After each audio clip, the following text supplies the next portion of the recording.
جب آپ طاقت کی پوزیشن میں بیٹھتے ہیں بات کرنے کے لیے، جیسے ایران بات چیت کرنے کے لیے بیٹھا تو ٹیبل پہ اس نے بہت کچھ حاصل کیا. کمزوروں کے ساتھ تو کوئی بات چیت بھی نہیں کرتا، حاصل کیا کرنا ہے. عمران خان نے 1 سال قبل کہا تھا کہ خیبر پختونخوا میں اپنی تنظیم کو مضبوط کرو. سہیل آفریدی کو اسٹریٹ موومنٹ کا کہا تھا. وقت آ گیا ہے، تحریک کو آگے بڑھاؤ، تنظیم مضبوط کرو، سب کارکنان اپنے M N as M P as پر دباؤ بڑھائیں.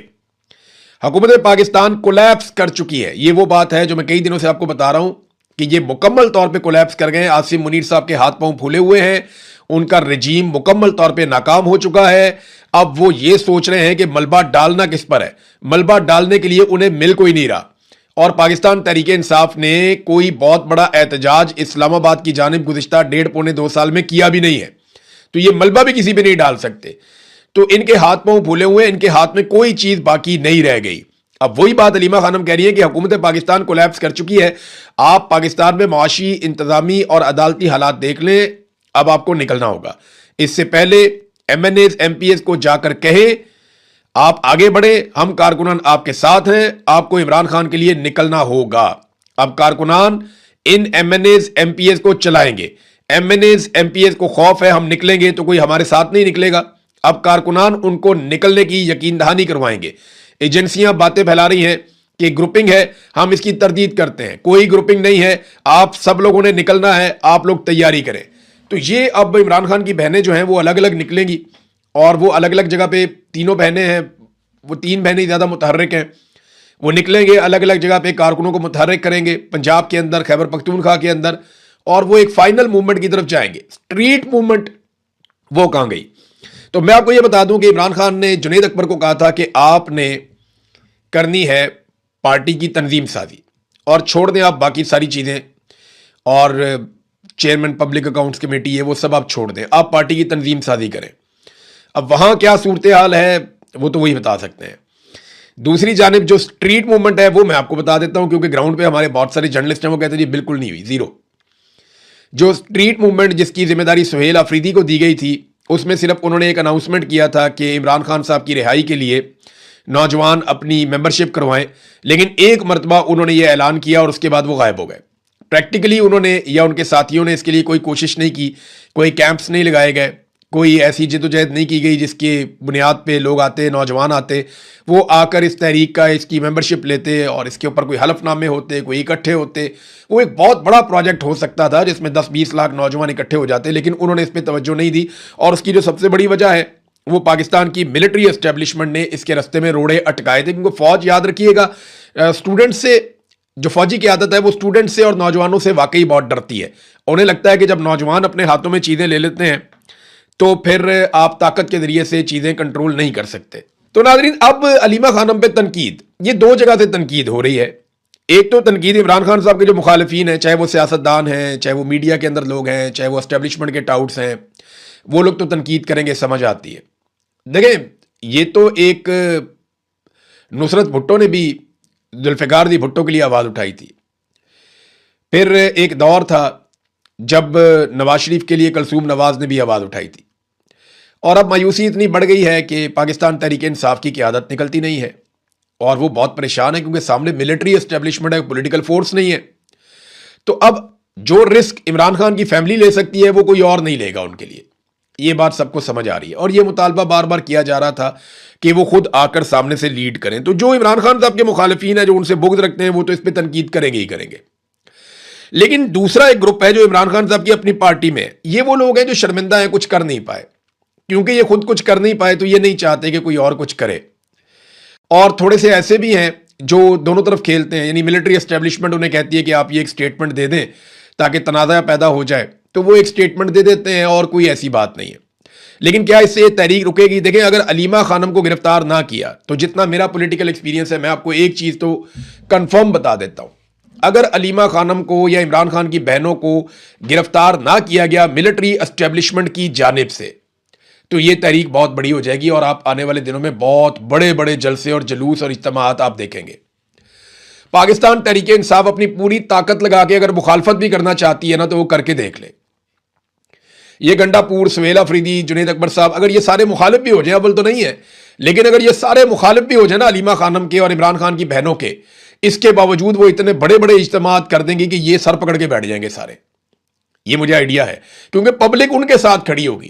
وہ اس وقت عمران خان کا موقف بھی کھل کر بیان کر رہی ہیں اور وہ عمران خان کے حق کے اندر سب سے اگلی صف کے اندر کھڑی ہوئی ہیں. تو یہی وجہ ہے کہ لوگ ان کے ساتھ کھڑیں گے. لوگوں کو سروکار جو ہے وہ عمران خان سے ہے, لوگ باقیوں کو نہیں جانتے. تو کچھ لوگ کہہ رہے تھے جی یہاں پہ موروثیت نہیں ہے, پاکستان تحریک انصاف میں فیملی پالیٹکس کی کوئی جگہ نہیں ہے. تو دیکھیں گنڈا پوروں کے اوپر تو کبھی بات نہیں کی گئی, وہ بھی تینوں بھائی پالیٹکس کے اندر ہیں. پھر اسی طرح جو ہے وہ خٹک کے اوپر کبھی بات نہیں کی گئی, شاہ محمود قریشی کے خاندان پہ کبھی بات نہیں کی گئی, چودھری خاندان پہ بات نہیں کی گئی. تو یہ علیمہ خانم کوئی الیکشن لڑنے نہیں آ رہی, نہ اس نے سینیٹر بننا ہے, نہ وزیر بننا ہے, نہ کچھ اور بننا ہے, نہ ان کے بچوں نے پالیٹکس کرنی ہے. یہ صرف اپنے بھائی کے لیے آ رہے ہیں. اور عمران خان کبھی ان کو پالیٹکس میں آنے بھی نہیں دے گا. جب عمران خان وزیر اعظم پاکستان تھا تب اس نے ان میں سے کسی کو کچھ نہیں دیا. نواز شریف نے پورا ٹبر لگایا ہوا ہے نا, رشتہ داروں کے رشتہ دار, آگے سے ان کے رشتہ دار, یہ جناب فلانا ہے, اس کو بھی اندر کرو, اس کو بھی لگاؤ, اس کو بھی لگاؤ. انہوں نے پورا کا پورا خاندان ٹبر میاں نواز شریف نے پالیٹکس کے اندر جھونک دیا اپنا, سب کو لگایا ہوا ہے. ادھر سرداری ہیں وہ بھی یہی کرتے ہیں, دور قریب کے سارے رشتہ دار پالیٹکس کر رہے ہیں. لیکن عمران خان نے ایسا نہیں ہونے دیا. انہوں نے اپنے رشتہ داروں کو گو کہ انہوں نے بہت سٹرگل بھی کی کچھ لوگوں نے, لیکن انہوں نے نہیں. میں ذاتی طور پہ سمجھتا ہوں کہ حسان نیازی کی یہ اب اس کا حق بن گیا ہے, یعنی یہ اس کی رسپانسبلٹی بھی بن گئی ہے.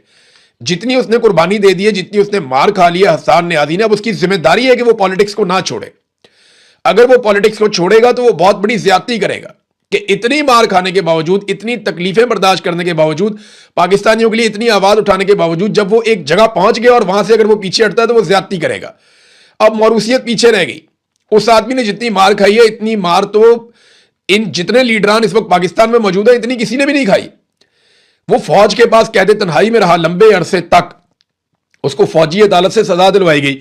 تو اب اس خاندان میں کم سے کم یہ ایک آدمی تو ایسا ہے جس کا میں ہمیشہ حمایت کروں گا اگر وہ کبھی بھی کہے گا کہ میں پالیٹکس میں آتا ہوں, اور اگر وہ کہے گا کہ میں پالیٹکس میں نہیں آتا تو میں اس کی مخالفت بھی کروں گا کہ یار اس جیسے لوگ اگر پالیٹکس میں نہیں آئیں گے نا تو پھر پالیٹکس کو نقصان ہوگا اور پاکستان کی پالیٹکس آگے نہیں بڑھے گی.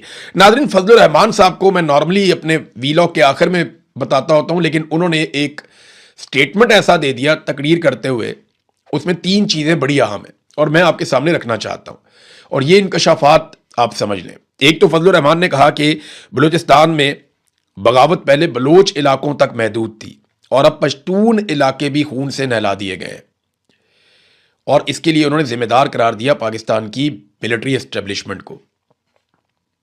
انہوں نے کہا کہ اب وہاں سے 50 لاشیں آ رہی ہیں جو پشتون علاقے ہیں اور وہاں پہ بغاوت پہنچ گئی ہے. کوئی ریاستی رٹ باقی نہیں ہے, بچے اسکول نہیں جا سکتے, مغرب کے بعد پولیس باہر نہیں نکل سکتی. یہ حالات بلوچستان میں اور خیبر پختونخوا میں دونوں جگہوں پہ ہیں, لیکن بلوچستان کا تو بیڑے ہی غرق ہو گیا. فضل الرحمان صاحب نے دوسرا انکشاف کیا کہ ہمیں کہا جا رہا ہے کہ ہم لشکر بنا کر نکلیں, ہتھیار اٹھا کر نکلیں. انہوں نے کہا جی ہم نے تو انکار کر دیا کہ ہم ہتھیار اٹھا کر نہیں نکلیں گے, آپ ہمیں لڑوا دیں گے پھر آپ بیچ میں سے نکل جاتے ہیں, اور وہ یہ کہتے ہیں کہ آپ یہاں پہ ہمیں قتل و غارت گری کی طرف دھکیل رہے ہیں. ہم نے کوئی لشکر نہیں بنانا, ہمیں کوئی کسی قسم کی لڑائی کے اندر آپ نہ دھکیلیں. پھر آپ ہمارے اوپر احسان چڑھاتے ہیں کہ آپ کے لوگ شہید ہو رہے ہیں, خون بہہ رہا ہے. بھئی آپ اس کے لیے پیٹی باندھتے ہیں, تنخواہ لیتے ہیں, ہم آپ کو اپنے خون پسینے کی کمائی سے ٹیکس دیتے ہیں اور اس میں سے آپ تنخواہ لیتے ہیں. تو آپ کو جس کام کے لیے تنخواہ دی جاتی ہے آپ وہ کام کریں, اپنے خون کا احسان ہمارے اوپر مت ڈالو. یہ فضل الرحمان صاحب نے کہا کلیئر الفاظ میں. یہ بات اگر کوئی پاکستان تحریک انصاف کا آدمی کہتا تو اس کو انڈیا کا ایجنٹ قرار دے دیا جاتا, لیکن فضل الرحمان صاحب کو اتنی تو چھوٹ ہے. انہوں نے بڑی کلیئرلی یہ بات کی کہ اگر فوجی یا پولیس والے شہید ہو رہے ہیں تو بھئی تم تنخواہ لیتے ہو اس کام کے لیے, اپنے خون پسینے کے پیسے سے ہم تمہیں دیتے ہیں تنخواہ اپنی حفاظت کے لیے, تو تم یہ آپشنل تو نہیں تھا, تم نے خود ہی کہا تھا کہ ہم نے یہ نوکری کرنی ہے, ہمیں پیسے ملنے چاہیے, تو مل رہے ہیں, اب لڑو. ہمیں کیوں کہتے ہو کہ لشکر بنائیں اور بنا کے بندوقیں اٹھا کے اسلحہ ہم ان کے سامنے مقابلے میں آ جائیں, آپ نکل جائیں گے, ہم یہاں قتل و غارت گری میں مارے جائیں گے جیسے ہمیشہ ہوتا رہا.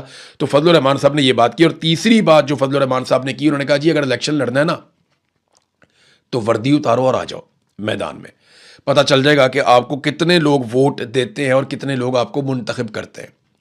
فضل الرحمان صاحب نے ذرا تھوڑی سختی کر دی وردی اتارنے کی بات. میں چیلنج کرتا ہوں کہ عاصم منیر صاحب فیلڈ مارشل بھی رہے, یونیفارم بھی پہنے اور الیکشن لڑیں عمران خان کے مقابلے میں. عمران خان کے کیا, یاسمین راشد کے مقابلے میں, وہ بھی چھوڑیں, آپ صنم جاوید کے مقابلے میں الیکشن لڑیں.